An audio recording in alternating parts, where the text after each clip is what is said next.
Sisyphus. সিসিফাসের গল্প আশা করি সবাই শুনেছ। গ্রিক সাহিত্যের সেই বিখ্যাত গল্প যেখানে আমরা দেখতে পাই একটি লোক একটি বোল্ডারকে পর্বতের চূড়া পর্যন্ত ঠেলে ঠেলে নিয়ে যায় এবং আবার সেটি ফিরে আসে পাদদেশ পর্যন্ত এবং আবার সেটিকে ওপরে ঠেলে ঠেলে সে নিয়ে যায়। এইভাবে সে রিপিটেডলি কাজটা করতে থাকে এবং কাজটা চিরন্তন চলতে থাকে। তো সিসিফাসের গল্পটা হলো এরকম। তো সিসিফাস হচ্ছে কোরিন্থের রাজা। সিসিফাস ছিল খুবই চালাক, চতুর, ধূর্ত এবং তার চালাকির দ্বারা সে দুবার মৃত্যুকে ফাঁকি দিয়ে জীবন ফিরে পেয়েছিল। ফলে দেবতাদের রাজা জিউস তার প্রতি খুবই রেগে এবং তৃতীয়বারও যখন মৃত্যু খুব কাছে সেটা জেনে সে চালাকি দিয়ে তার স্ত্রীকে বলল, স্ত্রী মেরোপেকে বলল যে আমার দেহটা মৃত্যুর পরে সৎকার করো না। স্ত্রীও যথারীতি স্বামীর কথা শুনল, কিন্তু মৃত্যুর পরে সে যখন স্টিক্স রিভার পেরিয়ে প্রজারফনে আন্ডারওয়ার্ল্ডের কুইনের কাছে উপস্থিত হলো, সে স্ত্রীর নামে নালিশ করলো যে স্ত্রী তার দেহের সৎকার ঠিকভাবে করেনি। অতএব প্রজারফনে তাকে কিছু সময়ের জন্য ছাড় দিল যে যাও, ফিরে যাও, তোমার সৎকার ঠিকভাবে করো, আবার ফিরে এসো।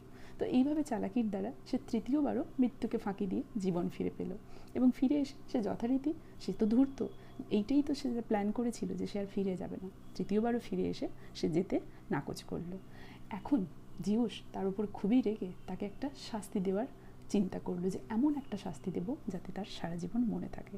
তুমি বেঁচে থাকতে চাও তো তোমাকে এই কাজটি দেওয়া হলো, যেখানে একটি বোল্ডারকে তোমাকে পাহাড়ের চূড়া পর্যন্ত নিয়ে যেতে হবে এবং এই কাজটা বন্ধ হওয়া চলবে না, কারণ চূড়া পর্যন্ত গেলেও বোল্ডারটা থাকবে না, আবার গড়ে গড়ে নিচে আসবে, তো তাকে আবার সেটাকে ঠেলে ঠেলে ওপরে নিয়ে যেতে হবে।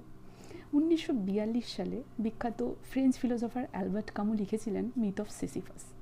যদিও এই গল্পটা থেকে আমরা যে জিনিসটা বুঝতে পারি যে এটা একটা খুব গুরুতর পানিশমেন্ট, কিন্তু অ্যালবার্ট কামু তার লেখাতে দেখিয়েছেন সিচুয়েশন, এই যে সিসিফাসের যে সিচুয়েশন, এটা আমাদের বাস্তব জীবনের সাথে রিলেটেড। আমাদের লাইফের আলটিমেট ট্রুথ হলো ডেথ, মৃত্যু, এবং সিসিফাসের সিচুয়েশনের মতো our life is also absurd, meaningless.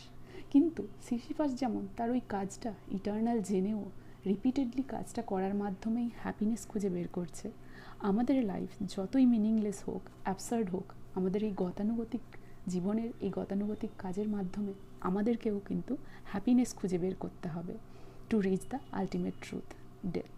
তার আগে কিন্তু আমাদেরকে এই গতানুগতিক কাজ বা এই মিনিংলেসনেসের জন্য সুইসাইডাল অ্যাটেম্প্ট বা বিভিন্নভাবে জীবন ছেড়ে দিলে চলবে না। এটা একটা important significance of the story আর ইম্পর্ট্যান্ট পয়েন্ট